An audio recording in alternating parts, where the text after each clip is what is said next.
Hello guys, നാടൻ വിഭവങ്ങളിലേക്ക് വീണ്ടും എല്ലാവർക്കും സ്വാഗതം. ഞാൻ ഇന്ന് നിങ്ങൾക്ക് കാണിച്ചു തരുന്നത് മാങ്ങാപ്പഴം കൊണ്ട് ജ്യൂസ് ഉണ്ടാക്കുന്നതാണ്. അപ്പോൾ നിങ്ങൾ ചോദിക്കും ഇതെന്താ ആർക്കും അറിയില്ലാത്തതാണ്. എല്ലാവർക്കും അറിയാം. എന്നാലും ഞാൻ ഒരിക്കൽ കൂടി നിങ്ങൾക്ക് കാണിച്ചു തരികയാണ്. ഇതാ 2 മാങ്ങയാണ് ഞാൻ എടുത്തിരിക്കുന്നത്. ഇതിനെ നല്ലവണ്ണം ഒന്ന് ചെത്തിയിട്ട് എടുത്തിട്ട് വരട്ടെ. ഞാൻ മാങ്ങാപ്പഴം നല്ലവണ്ണം ചെത്തി ഇതാ മിക്സിയുടെ ജാറിലേക്ക് ഈ കഷ്ണങ്ങളായിട്ട് ഇട്ട് ഞാൻ വെച്ചിട്ടുണ്ട്.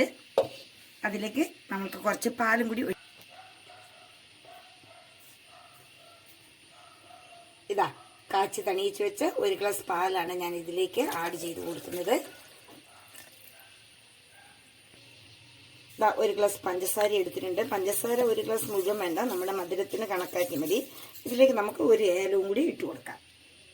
ഇതാ 1 ഏല ഞാൻ ഇതിലേക്ക് പൊട്ടിച്ചിട്ടിട്ടുണ്ട്. പഞ്ചസാരയും ഉണ്ട്. ഇനി നമുക്കിതിനെ ഒന്ന് അടിച്ചെടുക്കണം.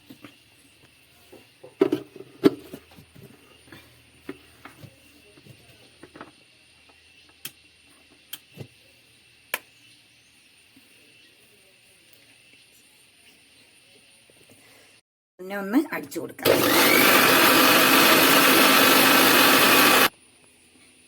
മിക്സി ജാറൊന്ന് ഓഫാക്കി നമുക്കിതിന് ജ്യൂസിനെ ഒന്ന് നോക്കാം. ഹായ്, നല്ല കളറിലും വന്ന നല്ല തിക്നെസ് ആയിട്ടുണ്ട്. ഇനി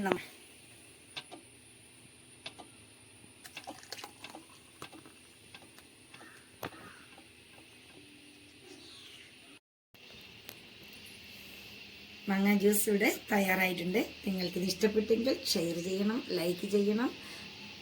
ബൈ ബൈ. നിങ്ങൾക്ക് ഏവർക്കും ഇഷ്ടപ്പെട്ട സ്വാദിഷ്ടമായ ഒരു ജ്യൂസ് തന്നെയാണിത്.